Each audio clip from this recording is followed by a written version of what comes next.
Good morning, guys. Yes, and today is already November 25, and today is, the day with Verbena. Okay, name na Verbena. This a tropical depression. Verbena is passing through Cebu right now. Basically, this is the tail of Verbena, bringing some rains, especially in the mountains, and we're praying na there'll be no floodings, especially kay it's been just around 3 weeks since Tino came, and I think there's still places, so 2 weeks pa rin. 3 weeks na. 3 weeks after Tino came in November 4, November 25 na, diba? So 3 weeks, and some places are still reeling. Some roads are still not passable.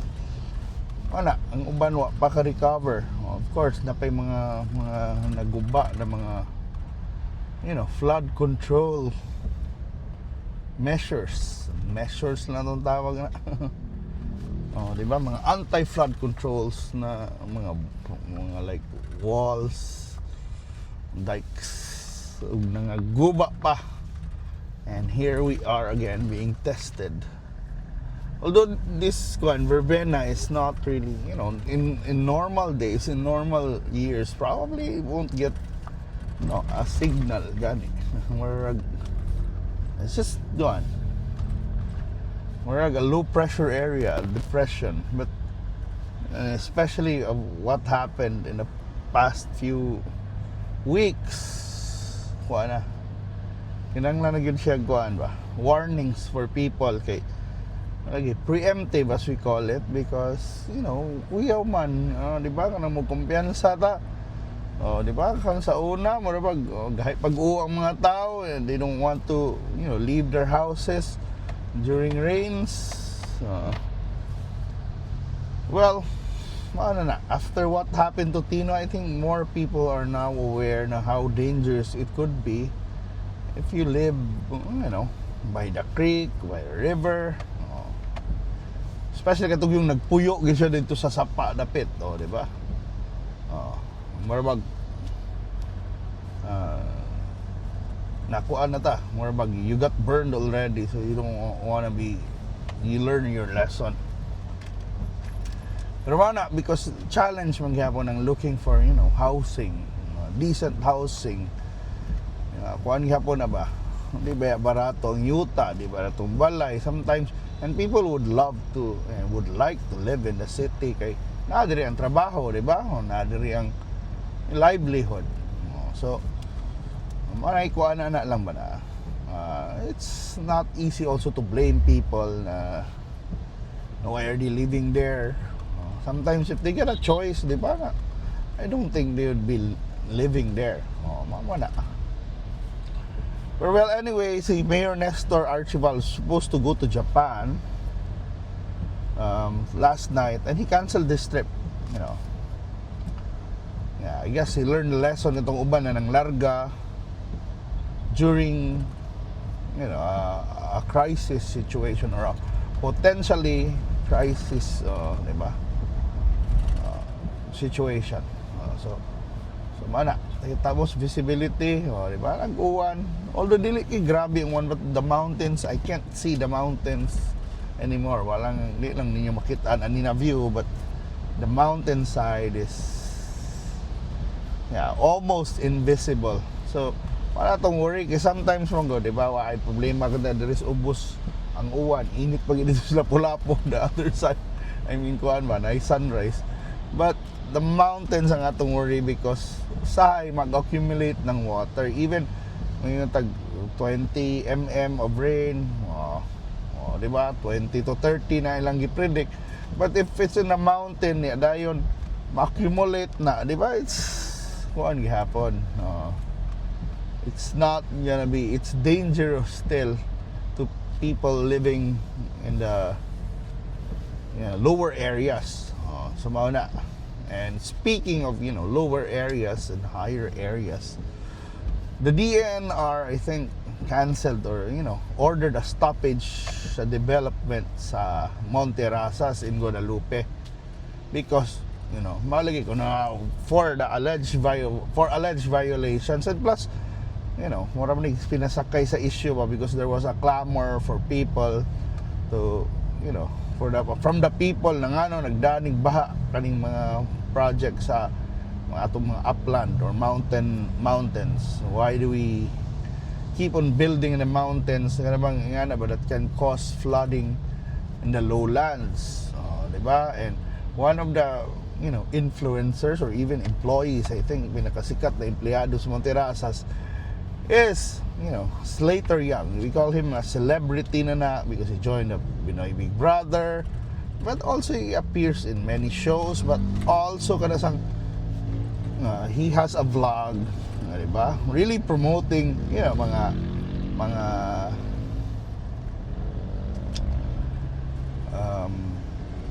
technologies that can help improve energy consumption, living, and technology that helps our daily lives, especially when you're constructing a house, mga hacks, mga advices. It's like you get a free advice from an architect, an engineer diha sa iyang show. And unfortunately, he's the face of Monterrazas de Cebu. I think it's either he works there or he's a spokesperson, so he markets it.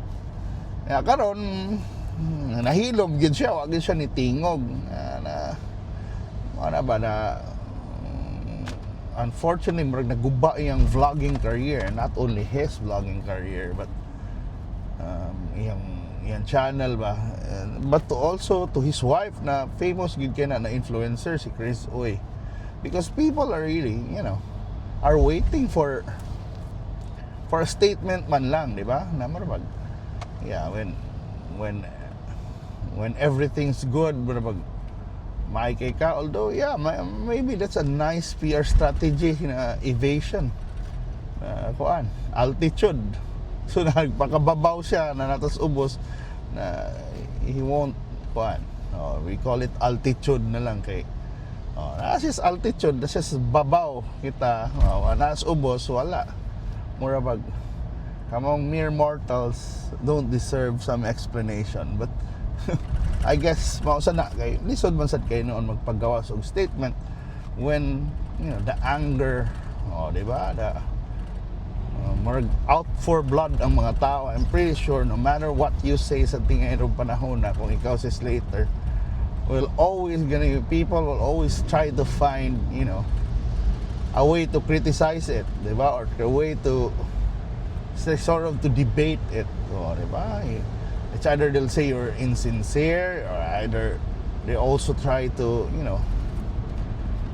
dissect and destroy your argument. So maybe that's also a good idea to just let the issue die down, diba? But malagi ni lisod kayo because people remember, diba, ilan na kung gilak ilang channels, wala na sila i-post, diba, if they're earning like, let's say, sa pagmuingon tag, since they have big channels, let's say they earn around $5,000 a month. That's 200, almost 300,000 a month of income na mawala. Di ba? Kay wala na sila i-post. Di ba? Sayang. Pero mao lagi. Lisod man sad. I guess sometimes may tagbaga tagnaw, but sometimes you can't help but read those nasty comments, and people really make genius nasty comments. Kaya magpalabaway naman yung mga tao og himog mga comments good usahay. I mean, I guess a lot of people have time to do that, but also sometimes nag-organize the trolls, and they say a lot of things that could trigger you, and some even to the point, to the point na it will affect the mental health, and to that will lead to depression o guban pa. So that's also something we're gonna watch out kaning panahon na to, kaning mental health. And one thing na ako nakuanan, kaning children's parents sa Montessori, naghimos lang stress debriefing para sa ilang mga estudyante because yes, some or most of us, many need that kind of service. Di ba kaya na mo kuha ng mga tao kay story shrink ba? You need some way of outlet ano yung mga emotions, kasi I think daghang tao sa mga trauma na kung mag-uwan, di ba, mag naging sila bad experience, and you know, especially kato na bahaan ni atos lang second floor. I think somehow naging emotional damage na, or even emotional, or they call it mental, pero mao na ba nanay anak na issues na kailangan, di ba? Kailangan na mo storya, di ba? Kaya daghan kay, you know, people, not everyone can deal with loss. Even loss ng property, ng kamera, na humol, ilang auto, ilang, di ba, mga memories, like even the albums tingali na ubang tao ana mag-uul na kay ilang mga albums, wedding pictures. Those are important memories sa tao, di ba? Katong worst, katong mga nabasa ilang mga titulo, di ba? Ilang mga ano bang mga kuan ba, important keepsakes, yung mga passport, yung things you could use na kuan. So, mana, and hopefully naasa na yung mga tao. Salamat sa mga tao na that deals with those kinds of situations. So, mana, thank you so much for watching, guys, and let's pray na kaning mga for better weather soon. And see you na sa atong mga next na mga drives. Bye.